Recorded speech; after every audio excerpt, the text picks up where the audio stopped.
Sir Stephen Timms to move the motion. Thank you very much. Pleasure to serve on your chairmanship, Mr Hosey, and I'm delighted that we've got the opportunity of this debate.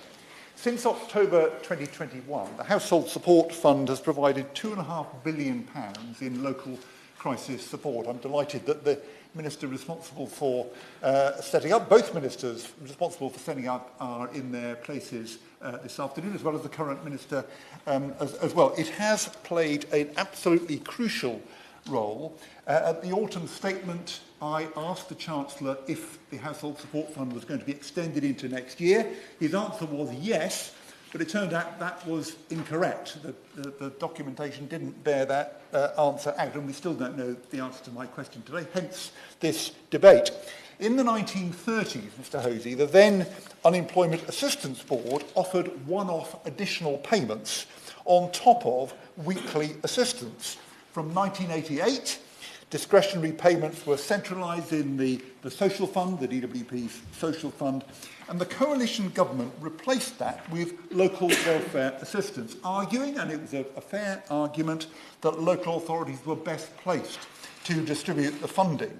So the social fund budget went to local authorities, but it was never ring-fenced to the new local welfare assistance. And so as local council budgets have been squeezed, leading to recent bankruptcy announcements, councils have cut back local welfare assistance. Spending fell 87% from 2010-11 to 2019-20, and 35 councils operated no local welfare assistance at all in 2021-2022.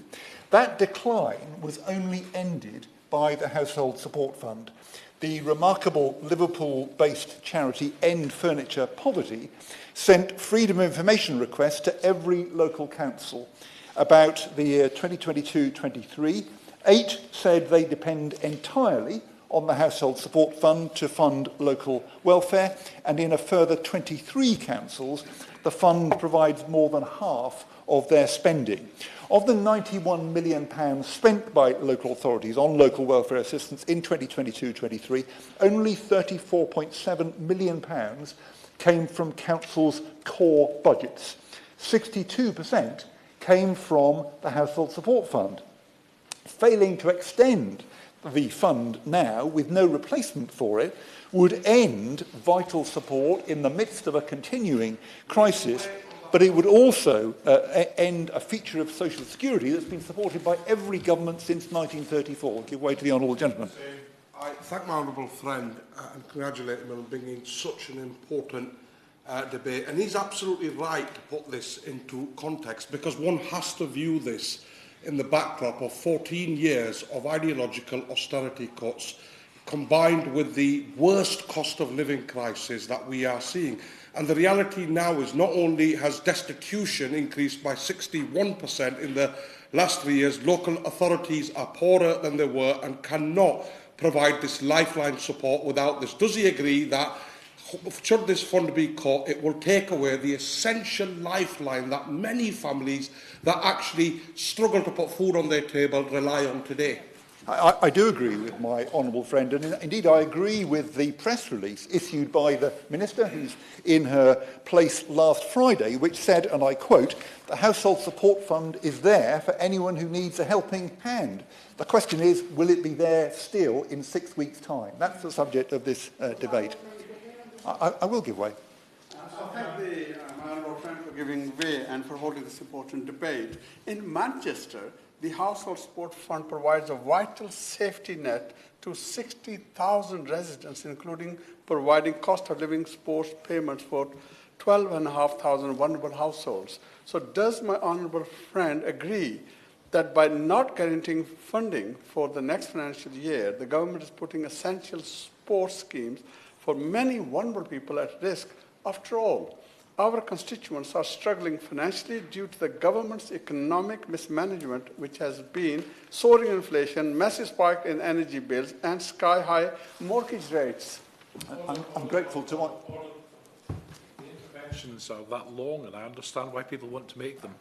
colleagues will be reduced to around 2 minutes. So Stephen Timms. I'm grateful to my honourable friend. And I've noticed that the leader of Manchester City Council has written to the Prime Minister today on behalf of the 8 core cities, calling for the Household Support Fund to be extended and making the point that it would be, and I quote, catastrophic for many people in our poorest communities if it isn't. But Mr Hosier, perhaps I shouldn't give way again, given your remarks. But I've no doubt we will hear, during this debate, examples of the positive impact of the Household Support Fund. At the Work and Pensions Committee last week, we heard from the Head of Benefits and Advice at the Royal Borough of Greenwich. Like many councils, Greenwich has used the fund to support, in the school holidays, families entitled to free school meals. And she told us how important it has been to those families to receive that £15 per week per child during the holidays. And if the fund isn't renewed, those families will be straight into problems in buying food this Easter in the holidays. One group dependent on the Household Support Fund has been hard-working, law-abiding families from overseas, often with children born in the UK, who've got leave to remain in the UK, but not yet indefinite leave, and therefore have no recourse to public funds. Can't claim universal credit, however tough their situation. Many councils have been able to support those families from the Household Support Fund. Without it, there will be nothing. The Household Support Fund contributed £9.6 million towards essential white goods and furniture in 2022-23. The fridge of a pensioner in my borough, Newham, wasn't working. She's the guardian for her 2 grandchildren, one of whom has cancer. She was able to buy a fridge thanks to the Household Support Fund. The need for the fund to continue is clear. One-off help has always been needed. But today, gas and electricity prices are 60% and 40% respectively higher than in 2020. The Southwell Trust, which had a reception in Parliament today, gave out 1.5 million emergency food parcels from last April to September. That's 16% more than in the previous year. Continuation of the fund is crucial. And our last point, Mr Hosier, is this, that the current uncertainty is bad for everybody involved.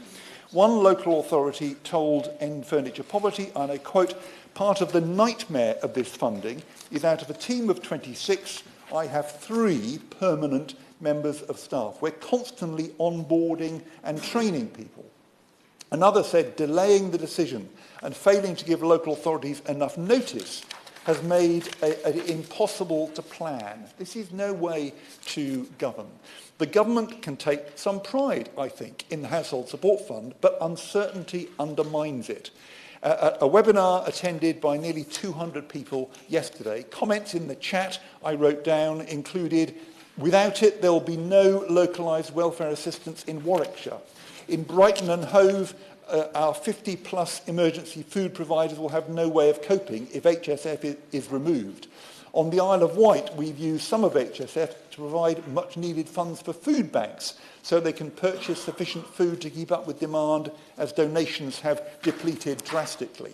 And Bernardo's told us they're going to be publishing a report about this precise issue next week. And let me just conclude, Mr Hosier, by quoting a single mum of 3 in Greenwich. She said, "It is a lifesaver. I hope and pray it continues."